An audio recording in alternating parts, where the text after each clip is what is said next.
Hard as it is to believe, Dragon Ball Xenoverse 2 is 10 years old this year. That's a long time to support anything, but Xenoverse 2 is one of those rare games that found a community that stuck with it.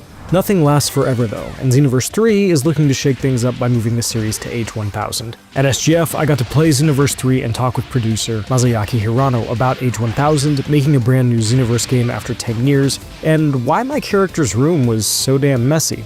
Turns out, like almost all things Dragon Ball, there's a reason.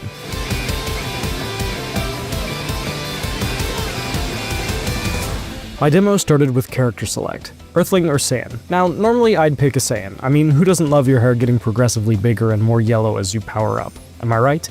But for this demo, I played an Earthling. Can't win them all, I suppose. But there I was in age 1000, in the most cluttered room you've ever seen in your life. Books and magazines everywhere, half-unpacked cardboard boxes atop plastic tubs, a sofa smack in the middle of it, and a desk and computer sitting next to what looks like one of the pods that Vegeta and Nappa arrived in during the Saiyan saga. Listen, I'm a pack rat, I get it. But man, it looks like my girl never got done unpacking, or maybe never even started.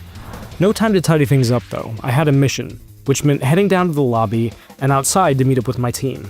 Along the way, I saw old favorites like Trunks, Natch, if you know anything about the Xenoverse lore, and Vegeta from the Saiyan arc. Maybe he was there to get his pod back, who knows. Either way, he was sure to let me know that helping me was less work than carrying back my body bag. Rude. I also got to walk around the city a bit. One of the coolest things about Dragon Ball is its malleability. It can be just about anything it wants, but what does it mean to jump ahead that far in time? What might a Xenoverse game set in the far future be like? What would it allow the player to do? Hirano tells me that a lot of that comes from the late Akira Toriyama himself. Toriyama designed the characters and came up with the setting and the lore. Xenoverse has always been about doing something new with Dragon Ball, so age 1000 seemed like a good fit. But the team had to do a lot of work to make that a reality. While they didn't communicate with Toriyama directly, they did spend a lot of time talking to his team, going over resources and documentation, and figuring out how things worked and what they were and were not allowed to do. Hirano told me that they wanted to get as close to that vision as they could with Xenoverse 3.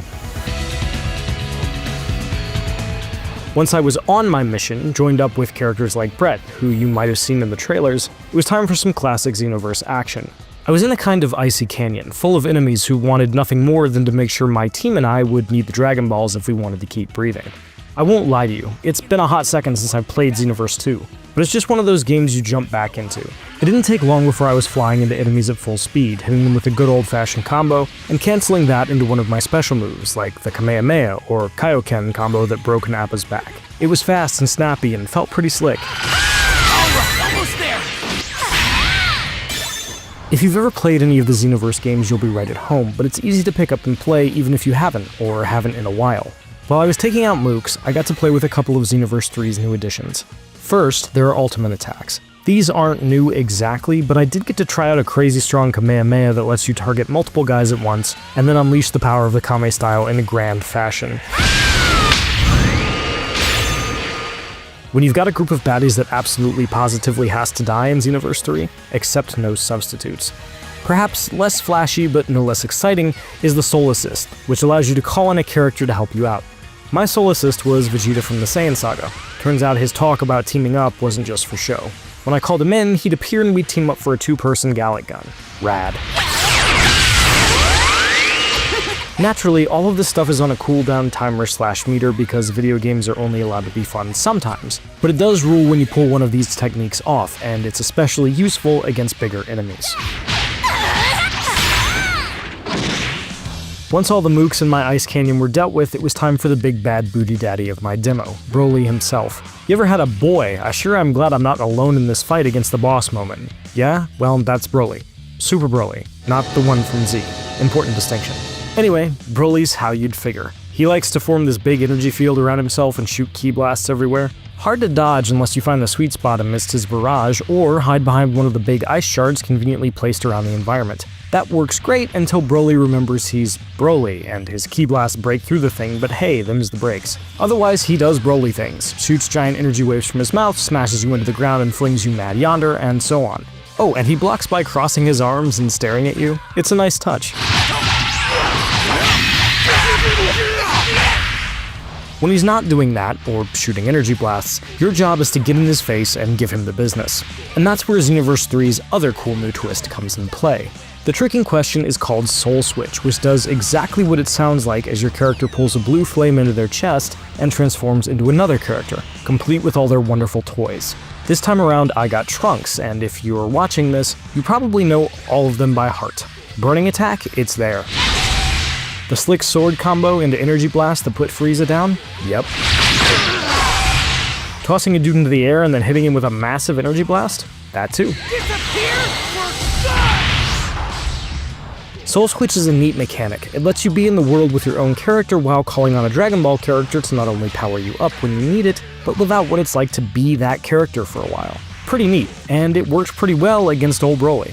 After a little back and forth that involved me saving one of my characters, come on Brat, you can do better, Broly finally went down. Incredible! I didn't know you had that kind of power! I felt like I had a decent idea of what Xenoverse 3 was, but I still had more questions. How do you add stuff like Soul Switch and Soul Assist and the H1000 setting and keep Xenoverse feeling like Xenoverse? According to Hirano, it came down to being in dialogue with the community, seeing how they'd played the series, and figuring out what they wanted to do in that world. Ultimately, he told me Xenoverse 3 was built around 3 core pillars: the story, the new characters, and customizability. Speaking of customization, Hirano told me that he thinks there's a level of customization in Xenoverse 3 that wasn't in the original games, and the team got there by approaching it with a different mindset. For the first 2 games, they focused on making things as balanced as possible, but as Hirano noted, once people figure out what the optimal answer is, that becomes how most people do it. In Xenoverse 3, they really wanted to focus on customization and offering players a lot of different strategies, so they could build the teams they enjoyed and play how they liked. I'm looking forward to digging that in the future, but I had one more question. One more thing that was bothering me. Why was my character's room so messy? The question got a laugh, but I also learned a little more about Xenoverse 3 as a result. Hirano assured me that the room would be tidied up over time, and Koa, the robot that hangs out there, would help. But he also told me that the idea with Xenoverse 3 was to really immerse players into that world, and there were story reasons that the room was so messy. Turns out your room is actually Bulma's room / office / storage unit. So the room may be a mess, but it's really not your fault. Makes sense to me. Xenoverse 3 already seems full of potential and fun new ideas for the series, but I know I'll be paying attention to that room as I get more time with it. I may just be an Earthling in Age 1000, but I do want to live in a nice space. That's one of the things that's always true, no matter what year it is, even if you are palling around with Goku and the gang. Now's our chance! For more, check out our previews of Ace Combat 8 and Final Fantasy Resonance, and for everything else in the world of gaming, keep it here at IGN.